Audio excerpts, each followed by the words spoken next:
வணக்கம். புதன்கிழமை மே மாதம் 27ஆம் தேதி. இன்று ஹஸ்த நட்சத்திரம் காலை 11:45 வரையிலே இருக்கிறது. அதன் பிறகு சித்திரை. திதி வளர்பிறை துவாதசி. ராகு காலம் பகல் 12 மணி முதல் 1:30 வரை. யமகண்டம் காலை 7:30 மணி முதல் 9 மணி வரை. குளிகை நேரம் காலை 10:30 முதல் நண்பகல் 12 மணி வரை.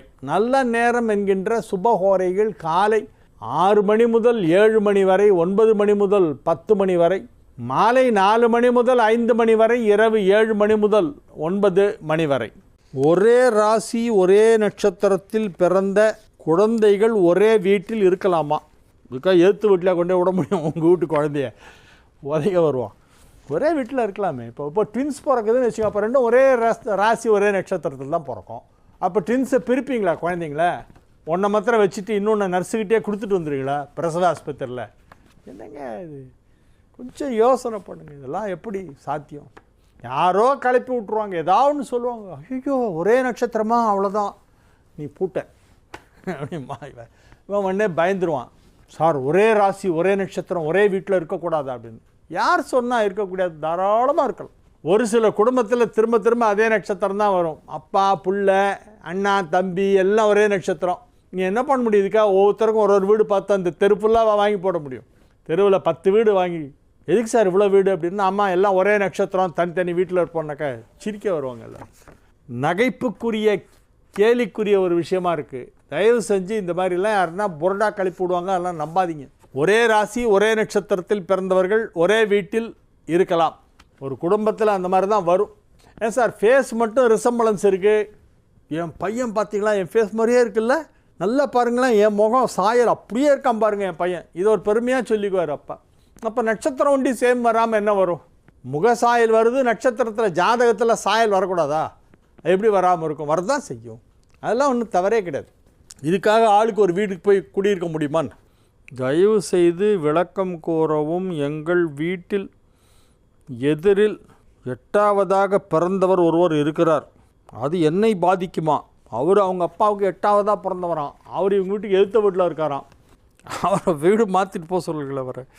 இது என்னை பாதிக்குமா? எப்படி சார் பாதிக்கும்? எதிர்த்த வீட்டில் இருக்கிறவர் அவங்க அப்பாவுக்கு 8ஆவது குழந்தையாம். அதனால என்ன பாதிக்குமான்னு கேட்குறாரு இவர். வசந்தி திருக்கோவிலூர் வசந்தி, நீங்கள் ஏன் இப்படிலாம் பயப்படுறீங்க?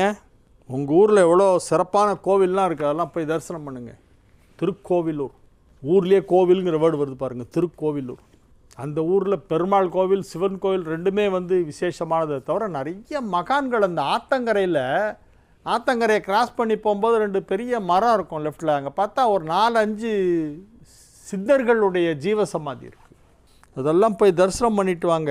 உங்கள் ஊரில் இருக்கிற சிறப்புகளெல்லாம் பற்றி பாருங்கள். ஏற்ற வீட்டில் இருக்கிறவர் 8ஆவது பிள்ளையாக பிறந்தால் உங்களுக்கு என்ன வந்தது? அது எப்படி உங்களை பாதிக்கும்? மூட நம்பிக்கை பழக்க வழக்கத்திலிருந்து விடுபட என்ன செய்ய வேண்டும்? என் ப்ரோக்ராம் பாருங்கள் போகிறோம். மூட நம்பிக்கையெல்லாம் போய்டும். உங்களுக்கு வெறும் தெய்வ நம்பிக்கை மட்டும்தான் இருக்கும், மூட நம்பிக்கை இருக்காது. யார்? PS ஜெகநாதன், சென்னை 28 கேட்குறாரு. எனக்கு வேண்டிய ஒரு பையன் ராசி விருச்சிகம் நட்சத்திரம் விசாகம். அவன் தன் அத்தை மகளை கல்யாணம் செய்து கொண்டான். அவள் மகர ராசி அவிட்டம் நட்சத்திரம். இருவரும் பிரிந்து வாழ்கிறார்கள். அவளை பலமுறை கேட்டும் கூப்பிட்டும் வரவில்லை. சண்டித்தனம் செய்கிறாள். இருவரும் சேர்ந்து வாழ்வார்களா? அதற்கு என்ன வழி? அவங்கள யார் சேர்ந்து வானோன்னு அந்த பையன் விருப்பப்படுறாரா? விருச்சிக ராசி அவர். அப்போ அவரை ராமேஸ்வரத்துக்கு போய் அந்த 22 தீர்த்தத்துலேயும் குளிச்சுட்டு முதல்ல கடலில் ஸ்நானம் பண்ணிவிட்டு அப்புறம் 22 புனித கிணறுகள் இருக்கும், அதுலேருந்து இறச்சி ஊற்றுவாங்க. அதில் குளிச்சுட்டு அதுக்கப்புறமா கோவிலில் போய் மூலவர் சிவன் ராமநாத சுவாமி, அம்பாள் பர்வதவர்தினி, அப்புறமா வாசலில் ஆஞ்சநேயர். சிவன் கோயிலில் வாசலில் முதல்ல பிள்ளையார் தான் இருப்பார். ஆனால் ராமேஸ்வரத்தில் ஆஞ்சநேயர் தான் ஃபஸ்ட்டு, அதுக்கப்புறம் தான் பிள்ளையாரே பார்க்கலாம். ரைட் சைடில் முதல்ல ஆஞ்சநேயர் இருப்பார். அப்புறம் உள்ளே ஒரு 2 மண்டபம் தாண்டி போன உடனே லெஃப்ட்டில் தான் பிள்ளையார் இருப்பார்.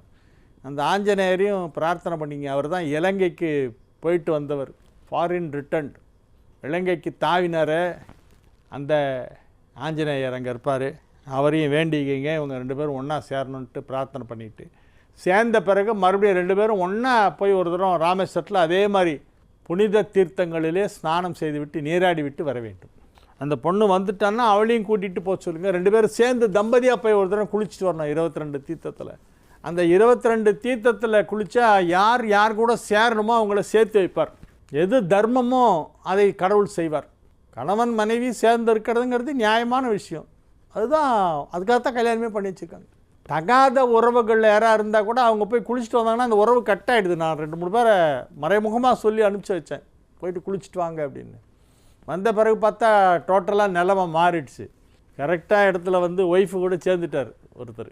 வேறு எங்கேயோ இருந்தவர் கொண்டு வந்து ஒய்ஃப்கிட்ட சேர்த்து விட்டுச்சு. அந்த ராமேஸ்வரம் ஸ்நானத்துக்கு அவ்வளோ பவர் இருக்குது. சேர வேண்டியவர்களை சேர்த்து வைக்கும், பிரிக்க வேண்டியவர்களை பிரித்து வச்சிரும்.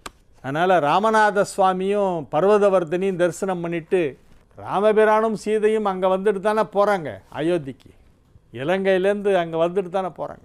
அங்கே போய் நீங்கள் பிரார்த்தனை பண்ணிங்க, பிரிந்தவர்கள் மீண்டும் ஒன்றாக இணைய இருக்கக்கூடிய ஒரு சிறப்பான பரிகாரம் ராமேஸ்வரத்திலே 22 தீர்த்தங்களிலே நீராடுவது.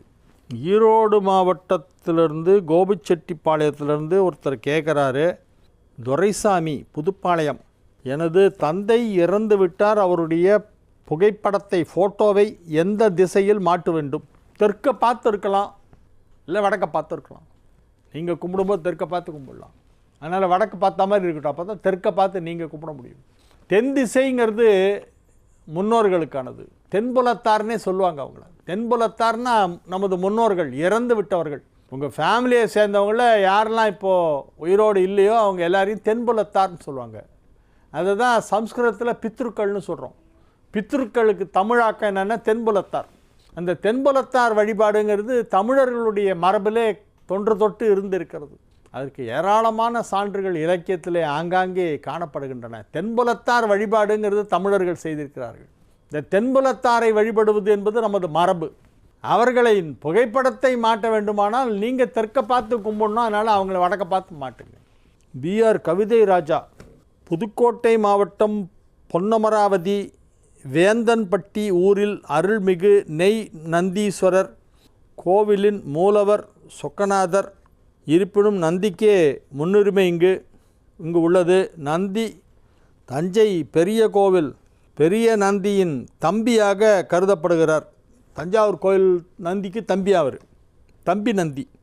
தம்பி நந்தி என்று தான் அவரை எல்லோரும் அழைக்கிறார்கள். இங்கு உள்ள கிணற்றில் நெய்யை ஊற்றுவதால் நெய் கிணறு என்று ஒரு கிணறு இருக்கிறது. அதில் எறும்பு வராது. இப்பகுதி மக்கள் பசு வாங்க முதல் தயிர், நெய், வெண்ணெயை இங்குதான் கொடுக்கிறார்கள். நெய் நந்தீஸ்வரருக்கு அபிஷேகம் செய்து அருள்பாலிக்கின்றனர். என்ன சார் சொல்ல வரீங்க கவிதை ராஜா? நெய்யால் அபிஷேகம் பண்ணுற ஒரு சிறப்பு அங்கே இருக்குது. அந்த நந்தி வந்து தஞ்சாவூர் பெரிய நந்தி, பெரிய கோவில் நந்திக்கு தம்பி என்று கூறப்படுகிறார். தம்பி நந்தி என்று அதற்கு பெயர். அந்த நெய் வந்து ரொம்ப சிறப்பு வாய்ந்தது. அது ஏதோ சிவப்பு நிறமாக மாறிவிடும்னு சொல்கிறார். அது என்ன புரியல. பிறை சூடனே பிறான். அது அந்த ஊரை வேணால் நீங்கள் நோட் பண்ணி அந்த பகுதியில் இருக்கிறவங்க என்னன்றது இன்னும் டீட்டெயில்ஸ் எனக்கு யாராவது கலெக்ட் பண்ணி கொடுங்க. புதுக்கோட்டை மாவட்டம் பொன்னமராவதி வேந்தன்பட்டி ஊரில் அருள்பாலிக்கும் நெய் நந்தீஸ்வரர். அதை நோட் பண்ணிங்க. ஒளிமயமான எதிர்காலம் உங்கள் மேஷ ராசிக்கு இன்றைய நாள் நன்மைகள் நடைபெறக்கூடிய நல்ல நாளாக விளங்குகிறது. 4ஆம் இடத்திற்கு வந்து குரு உச்சமடைகிறது என்பது ஒரு பெரிய யோகம். 4ஆம் இடம் என்னும் கேந்திரத்திலே 9 குடைய திரிகோணாதிபதியாகிய குரு பகவான் இன்று வந்து உச்சமடைகிறார். இன்று முதல் 5 மாதங்களுக்கு குரு உச்சம். இன்னிலேருந்து 5 மாதத்துக்கு குரு உச்சம். மேஷ ராசிக்காரங்களை கையிலே பிடிக்க முடியாது. ஓஹோன்னு இருக்குது. ரொம்ப பிரமாதமாக இருக்குது. எக்ஸலண்ட். குரு பெயர்ச்சி மேஷத்திற்கு மிகச்சிறப்பாக இருக்கிறது. இன்னும் 5 மாதங்களுக்கு 4ஆம் இடமான கடகத்திலே குரு உச்சமாக இருக்க போகிறது. இன்றைய தினத்திற்கான கிரக அமைப்பும் உங்களுக்கு சாதகமாகத்தான் இருக்கிறது.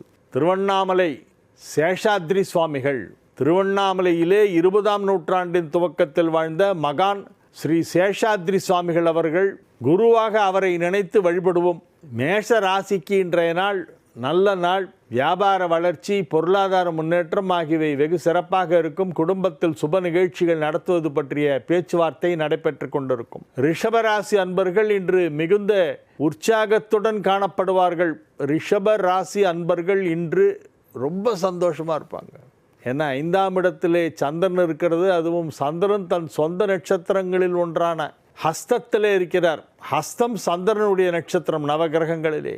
சந்திரன் தன் சொந்த நட்சத்திரத்திலே 5ஆம் இடத்திலே இருக்கிறார். வியாழன் 2லிருந்து 3க்கு நகர்கிறது.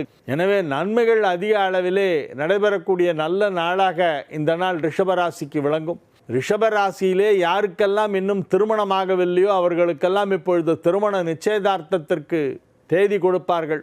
திருமண தேதி இன்னும் ஒரு வாரத்திற்குள் முடிவு செய்யப்படும். நன்மைகள் நடைபெறக்கூடிய நல்ல நாளாக ரிஷபத்திற்கு இன்றைய தினம் விளங்குகிறது. மிதுன ராசிக்கு இன்றைய நாள் மிக சிறப்பான நாள்.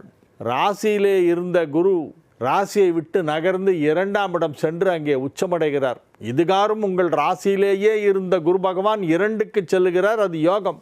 2ல் குருங்கிறது பெரிய யோகம். வாக்குஸ்தானத்திலே குரு உச்சமடைகிறார். உங்களுக்கு செல்வாக்கு அதிகரிக்கப் போகிறது. நீங்கள் சொன்னால் மற்றவர்கள் அதை அப்படியே சிரமேற்கொண்டு செயல்படுத்துவார்கள். எனவே இது ஒரு மிக சிறப்பான நல்ல நாள். மிதுன ராசிக்கு இது மிக சிறப்பான நாள். 4ஆம் இடத்தில் தன் சொந்த நட்சத்திரத்திலே சஞ்சரித்து கொண்டிருக்கின்ற சந்திரன் உங்களுக்கு நன்மை செய்யும். சந்திரனுடைய வீடான 2ஆம் இடத்திற்குள் குரு அடியெடுத்து வைக்கிறது, அங்கு உச்சமடைகிறது. அதுவும் உங்களுக்கு நன்மை தான் செய்யும். 2ல் குரு உங்களை இனிமேல் கையிலே பிடிக்க முடியாது. பெரிய செல்வாக்கு கிடைக்கும். 2ல் குரு வரும்போது செல்வாக்கு ரொம்ப பெருசாக வரும். அது இன்றைக்கி பாருங்கள், இன்னையிலேருந்து ஆரம்பம். இன்னும் 5 மாதத்துக்குள்ளே உங்களை பெரிய நிலைக்கு உயர்த்தி விடும் அந்த வியாழன். கடக ராசிக்கு இன்றைய நாள் மகிழ்ச்சியான நாள். கர்க்கடக ராசி இன்னைக்கு ரொம்ப நல்லா இருக்குது. ராசி அதிபதி புதனின் வீடான கன்னியிலே தன் சொந்த நட்சத்திரத்திலே இருக்கிறது. 10ஆம் இடத்திலே 10 குடைவன் ஆட்சி பலம் பெற்றிருப்பதால் தொழில் வளர்ச்சி நன்றாக நடைபெறும். 11ஆம் இடத்திலே சூரியன் இருப்பதால் எடுத்த காரியம் அனைத்தும் வெற்றி. தொட்டது துலங்கும், நினைத்ததை ஜெயித்து காட்டுவீர்கள். எடுத்த காரியத்தை முடிக்காமல் விடமாட்டீர்கள். அப்படி ஒரு சிறப்பான நல்ல நாளாக இந்த நாள் கடகத்திற்கு விளங்குகிறது. சிம்ம ராசி இன்றைய நாள் மிக சிறப்பான நன்மைகளெல்லாம் நடைபெறுகின்ற நல்ல நாளாக விளங்குகிறது. ராசிக்கு 9ஆம் இடத்திலே 9க்குடைய பாக்யாதிபதி செவ்வாய் ஆட்சி பலம் பெற்று வலுவாக அமர்ந்திருக்கின்ற நல்ல கிரக அமைப்பு. 12ஆம் இடத்திற்கு குரு வந்து விட்டது. எனவே இனிமேல் வீட்டில் கல்யாணம், கார்த்திகை சுப நிகழ்ச்சிகள் எல்லாம் அடிக்கடி நடைபெற்று கொண்டிருக்கும். ஏராளமான சுப நிகழ்ச்சிகள் நடத்துவீர்கள். அதற்கான சந்தர்ப்பம் ஏற்படும், அதற்கான வாய்ப்பு உருவாகும். எனவே இது ஒரு மிக சிறப்பான நன்மைகள் நடைபெறக்கூடிய நல்ல நாள். கன்னி ராசிக்கு இன்றைய நாள் மகிழ்ச்சியான நாள். ராசியிலேயே சந்திரன் இருக்கிறது. சந்திரனின் வீடான 11ஆம் இடத்திலே குரு வந்து உச்சமடைகிறது. 11 குடையவன் ராசியிலே 11ஆம் இடத்தில் குரு உச்சம். எனவே இது ஒரு மிக சிறப்பான நல்ல நாள் என்று சொல்லலாம். பெரிய பெரிய அதிர்ஷ்ட காற்று வீசுகிறது. பெரிய பெரிய கான்ட்ராக்ட் எல்லாம் சைன் பண்ணுவீங்க. பிஸ்னஸில் பெரிய வளர்ச்சி ஏற்படும். உங்களுடைய தொழில் எதுவாக இருந்தாலும் அதில் நல்ல வளர்ச்சி, தொழில் வளர்ச்சி, பொருளாதாரத்தில் முன்னேற்றம், குடும்பத்தில் ஒற்றுமை, அமைதி, எப்பொழுதும் மனதிலே சந்தோஷம் என மிக சிறப்பாக இருக்கக்கூடிய நல்ல நாளாக இந்த நாள் விளங்கும். கன்னி ராசிக்கு மிக மிக அற்புதமான நன்மைகள் எல்லாம் நடைபெறுகின்ற நல்ல நாளாக இந்த நாள் விளங்குகிறது. ராசி அதிபதி 10ஆம் இடத்திலே இருக்கிறது. 10ஆம் இடத்தில் புதன் சுக்கிரன் சேர்க்கை. புதனும் சுக்கிரனும் 10ஆம் இடமான மிதுனத்தில் இணைந்துள்ளன. இன்றைய தினப்படி கிரக நிலவரம் புதன் சுக்கிரன் சேர்க்கை 10ஆம் இடமான மிதுனத்திலே, குரு உச்சம் 11ஆம் இடத்திலே, கடகத்தில் குரு உச்சம். எனவே இது ஒரு மிக சிறப்பான கிரக அமைப்பு. குரு மிதுனத்திலிருந்து கடகத்திற்கு வந்தது. அதற்கு ஒரு நாள் முன்னதாகவே புதன் ரிஷபத்திலிருந்து மிதுனத்திற்கு சென்று அங்கே ஆட்சி பலம் பெற்றுவிட்டது. ஸோ மிதுனத்தில் புதன் சுக்கிரன், கடகத்தில் குரு. இது ரொம்ப அற்புதமான கிரக அமைப்பு. எனவே கன்னி ராசிக்கு அதிக நன்மைகள் நடைபெறும். கன்னி ராசி மாணவர்கள் நல்ல மார்க் வாங்குவாங்க. காலேஜ் அட்மிஷன்லாம் இப்போ கிடைக்கும். இன்றைக்கி கார்டு வரும் உங்களுக்கு. அழைப்பு இன்று வரும். தபால் கார்டு அல்லது மின் அஞ்சல் அல்லது எஸ்எம்எஸ் மெசேஜ் வழியாக உங்களுக்கு இன்டிமேஷன் வரும். நீங்கள் அட்மிஷனுக்கு தயாராக இருங்க, ஃபீஸ் கட்டலாம் அப்படின்னு உங்களுக்கு ஒரு தகவல் அனுப்புவார்கள். நீங்கள் எந்த கல்லூரியிலே, எந்த பல்கலைக்கழகத்திலே சேருவதற்காக விண்ணப்பத்தை வாங்கி பூர்த்தி செய்து கொடுத்து விட்டு வந்திருக்கிறீர்களோ அங்கிருந்து உங்களை அழைப்பார்கள். வா, ஃபீஸ் கட்டு, அட்மிஷன் கொடுத்தாச்சு உனக்கு அப்படின்னு. சந்தோஷமாக போய் ஃபீஸை கட்டிட்டு வருவீங்க. அந்த மாதிரி ஒரு நல்ல நாள் இன்றைய நாள். இன்றைக்கி குரு பெயர்ச்சி ரொம்ப நல்ல நாள். இன்றைக்கி போய் ஃபீஸ் கட்டலாம். துலா ராசிக்கு இன்றைய நாள் நன்மைகள் நடைபெறக்கூடிய நல்ல நாள். துலா ராசி அன்பர்கள் இன்று மிகுந்த மகிழ்ச்சியுடன் காணப்படுவார்கள். ராசி அதிபதி வலுவாக 9ஆம் இடத்திலே 9 குடைவனோடு இணைந்திருக்கிறது. ராசி அதிபதியும் 9 குடைவனும் ஒன்றாக சேர்க்கை ஒன்றை கம்பைன் ஆயிடுத்து. ராசி அதிபதியன் 9ஆம் இடம் 9th லாட் பாக்யஸ்தானாதிபதி 9 குடைவனோடு ராசி அதிபதி சேர்க்கை 9 குடைவர்கள் 9ஆம் இடத்திலே இணைந்து விட்டன. எனவே இது ஒரு நல்ல நாள். மகிழ்ச்சியாக இருப்பீர்கள். 7ஆம் இடத்திலே வலுவாக 7 குடைய பூமிகாரகன் அமர்ந்திருப்பதால் ஏதாவது வீடு மனை வாசல் தோப்பு துறவு நிலநீச்சு அங்கங்கே வாங்கி போடுறதுக்கெல்லாம் வாய்ப்பு இருக்குது. பூமியை நம்பி தொழில் செய்கின்ற விவசாயத்தில் இருக்கின்ற வேளாண் பணிகளை மேற்கொண்டு இருக்கின்ற துளாராசினருக்கெல்லாம் நன்மைகள் நடைபெறும். எதிர்பாராத விதமாக நீர் வளம் பெருகும். நிலவளம் சிறப்பாகும். மண்ணை நம்பி காசை போடுங்க. மண் பொன்னாக விளையும். அது மண் அல்ல பொன். உங்களுக்கு கோல்டு என்ன அப்படின்னா பூமி தான் கோல்டு. தங்கத்தில் போய் காசை போடாதீங்க. பூமியை வாங்கி போடுங்க. துலா ராசிக்கு பூமி யோகம் இப்பொழுது இருக்கிறது. நிலம் வாங்கும் யோகம் இப்பொழுது இருக்கிறது. வீடு மனை போன்றவற்றை வாங்கலாம். எனவே இது ஒரு நல்ல நாள். விருச்சிக ராசிக்கு இன்றைய நாள் நல்ல நாள். 9ஆம் இடத்திற்கு குரு வந்து விட்டார். 5 குடைவன் 9ஆம் இடத்திற்கு வந்து அங்கே உச்சமடைந்து மிகப்பெரிய பாக்கியங்களை எல்லாம் உங்களுக்கு வழங்குவதற்காக குரு பகவான் உச்சமடைந்திருக்கிறார். குரு உச்சத்தால் அதிக நன்மை பெறும் ராசிகளிலே விருச்சிக ராசியும் ஒன்று. விருச்சிகத்துக்கு தான் 9ல் குரு, ரொம்ப பெரிய யோகம். மீனத்துக்கு 5ல் குரு, விருச்சிகத்துக்கு 9ல் குரு. இந்த 9ல் குருங்கிறது பெரிய யோகம். எல்லா பிரச்சனைகளிலிருந்தும் வெளிவந்து விடுவீர்கள். பிரச்சனைகளே இருக்காது. ஓடினவனுக்கு 9ல் குரும்பாங்க. ஓடினவன்னா என்ன? பிரச்சனையை விட்டு வெளியே தப்பி ஓடியவன். அதனால் you will come out of all problems. You will come out of all kind of problems that you are facing now. எல்லா விதமான பிரச்சனைகளிலிருந்தும் வெளியே வந்து நிம்மதியாக இருக்க போகிறீர்கள். பிரச்சனைகள் உங்களை விட்டு ஓடிவிடும். பிரச்சனைகள் உங்களை பார்த்து பயப்படும். ஏன்னா 9ல் குரு பெரிய யோகம். 5 குடைவன் 9ஆம் இடத்திலே உச்சமடைந்து விட்டதால் இனிமேல் பதவிகள் சுலபமாக கிடைக்கும். பெரிய பதவிகளெல்லாம் கிடைக்கப் போகின்றன. மிகப்பெரிய அங்கீகாரம், புகழ், செல்வாக்கு இவையெல்லாம் ஏற்பட போகிறது. பொருளாதாரத்திலே பெரிய வளர்ச்சி ஏற்படும். 2 குடைவன் உச்சம் பெற்றதால் தனஸ்தானாதிபதியும் தனகாரகனுமாகிய குரு 9லே உச்சம் பெற்றிருப்பதால் பொருளாதாரத்திலே பெரிய வளர்ச்சி ஏற்படும். செல்வ செழிப்பு மிகுதியாகும். நன்மைகள் அதிக அளவிலே நடைபெறுகின்ற நல்ல நாள். தனுசு ராசிக்கு இன்றைய தினம் மிக சிறப்பான நன்மைகள் நடைபெறுகின்ற நல்ல நாளாக விளங்குகிறது. ராசி அதிபதி உச்சமடைந்ததால் யோகம். 5 குடைவன் 5ஆம் இடத்திலே வலுவாக ஆட்சி பலம் பெற்றதால் பதவி உயர்வு கிடைப்பதற்கு வாய்ப்பு இருக்கிறது. 5ஆம் இடம் வலுப்பெற்றிருப்பதால் பிள்ளைகள் நன்றாக படிப்பார்கள். அவர்களின் உயர்கல்வி, உத்தியோகம், எதிர்காலம் மிகச் சிறப்பாக இருக்கும்.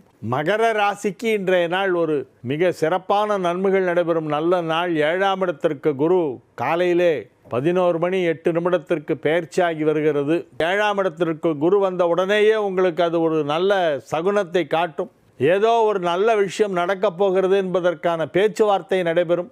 நன்மை நடைபெறுவதற்கான அறிகுறிகள் தெரிய வரும். நல்ல நேரம் இன்று ஆரம்பமாகிறது. இது ஒரு மிக மிக சிறப்பான நல்ல நேரம். 5 மாதம்தான் இருக்கும் குரு பகவான் 7ல். வெறும் 5 மாதம், வெறும் 5 மாதம்தான் இருக்கும். அந்த 5 மாதத்துக்குள்ளே லைஃபே செட்டில் ஆகிடும். அவ்வளோ பெரிய குரு பயிற்சி இது. அற்புதமான குரு பெயர்ச்சி நிகழ்கிறது. எனவே மகர ராசி அன்பர்கள் என்னவெல்லாம் செய்ய வேண்டும் வாழ்க்கையிலே என்று நினைக்கிறார்களோ அவை எல்லாவற்றையும் செய்து விடுவார்கள் அடுத்த 5 மாதத்திற்குள். அவ்வளவு சிறப்பான ஒரு நல்ல நேரம். இன்று முதல் ஆரம்பம். வியாழ பகவானை போற்றி வணங்க வேண்டும். தட்சிணாமூர்த்தி சன்னதியிலே கொண்டக்கடலை சுண்டல் செய்து நைவேத்தியம் செய்யுங்கள். மஞ்சள் நிறத்திலே ஒரு பட்டு வஸ்திரம் வாங்கி தட்சிணாமூர்த்திக்கு அணிவித்து மஞ்சள் நிற பூக்களால் தொடுத்த மாலையை தட்சிணாமூர்த்திக்கு சாத்தி கொண்டக்கடலை சுண்டல் நைவேத்தியம் பண்ணி பக்தர்களுக்கு எல்லாருக்கும் தொன்னையில் போட்டு கொடுங்க. கொண்டக்கடலை சுண்டல். எனவே இது ஒரு மிக சிறப்பான நல்ல நாள். கும்ப ராசி அன்பர்களுக்கு இன்றைய தினம் சந்திராஷ்டமம் இருக்கிறது. எனவே அதிகமாக பேச வேண்டாம். 6ல் வேற குரு வந்திருக்கு. 6ல் குரு ஊரில் பகைமாங்க. 5 மாதத்துக்கு 6ல் குரு இருக்குது. அதுவே அவ்வளோ நல்லா இருக்காது. போரா குறைக்கு இன்றைக்கி சந்திராஷ்டமம் வேறு. அதனால் கோயிலுக்கு போனால் கூட வெறும் சாமியை சுற்றிட்டு வந்துடுங்க. அங்கே யாராவது வாயை கிண்டுவாங்க. யார் என்ன கேட்டாலும் ஒரு சிரிப்பு. எல்லாத்துக்கும் ஒரே மாதிரி ஒரு ஸ்மைல். சிரிச்சிட்டு வந்துடணும். எதுவும் பேசக்கூடாது, கோபப்படக்கூடாது. கோபத்தை கட்டுப்படுத்த வேண்டும். வேண்டுமென்றே உங்களை கோபப்படுத்த வேண்டுமென்றே சில கேள்விகளை கேட்பார்கள். என்ன கேட்டால் உங்களுக்கு கோபம் வருமோ அந்த கேள்வியை கேட்பாங்க. எனவே நீங்கள் இப்பொழுது உங்கள் கோபத்தை கட்டுப்படுத்த வேண்டும். கோபதாபங்களை விட்டுவிட வேண்டும். அமைதியாக இருக்க வேண்டும். மீன ராசிக்கு இன்றைய நாள் நல்ல நாள். மீன ராசி அன்பர்கள் இன்று மிகுந்த மகிழ்ச்சியுடன் இருப்பார்கள். மிக்க மகிழ்ச்சியுடன் இருக்கக்கூடிய நல்ல நாளாக இந்த நாள் விளங்குகிறது. 5க்குடைய சந்திரன் 7ஆம் இடத்திலே, 5ஆம் இடத்திலே ராசி அதிபதி குரு உச்சம். 5ல் குரு உச்சங்கிறது பெரிய யோகங்க. 12 வருஷத்துக்கு ஒரு ரவுண்டு தான் வருவார் அவர் 5ல். 5ஆம் இடத்துக்கு இப்போ வந்துட்டு போயிட்டார்னா அப்புறம் இன்னும் 12 வருஷம் கழிச்சு தான் மறுபடியும் 5ஆம் இடத்துக்கே வருவார் குரு பகவான். 12 ஆண்டுகளுக்கு ஒரு முறை குறிஞ்சி மலர்வது போல 12 ஆண்டுகளுக்கு ஒரு முறை கடகத்திலே குரு உச்சமடைகிறார். அது இன்று முதல் ஆரம்பம். இன்னும் 5 மாதங்களுக்கு மட்டுமே. எனவே இந்த நல்ல நேரத்தை, இந்த பொற்காலத்தை நீங்கள் பயன்படுத்தி கொள்ள வேண்டும். இது நற்காலம் என்று மட்டும் சொன்னால் போதாது, இது பொற்காலமும் கூட. பொன்னெழுத்துக்களால் பொறிக்கப்பட வேண்டிய ஒரு நல்ல நேரம் வந்திருக்கிறது உங்கள் வாழ்க்கையிலே. வாழ்க்கை தரம் உயரப்போகிறது. வியாபாரத்தில் முன்னேற்றம், பொருளாதாரத்தில் முன்னேற்றம், உத்தியோகத்திலே வளர்ச்சி என எல்லா விதமான நன்மைகளும் நடைபெறப் போகின்றன. எனவே இன்றைய நாளை மட்டுமல்ல, அடுத்து வரும் 5 மாதங்களை நீங்கள் நன்றாக பயன்படுத்தி கொள்ள வேண்டும். நல்ல நேரத்தை கடவுள் கொடுத்திருக்கிறார், அதை பயன்படுத்தி கொள்ளுங்கள். வாழிய செந்தமிழ், வாழ்க நற்றமிழர், வாழிய பாரத மணித்திருநாடு. வந்தே மாதரம், வந்தே மாதரம், வந்தே மாதரம். மீண்டும் நாளைய நிகழ்ச்சியிலே உங்களை சந்திக்கும் வரை உங்களிடமிருந்து விடைபெற்றுக் கொள்வது உங்கள் வழிகாட்டி ஜோதிடர் கலைமாமணி ஹரிகேச நல்லூர் வெங்கட்ராமன்.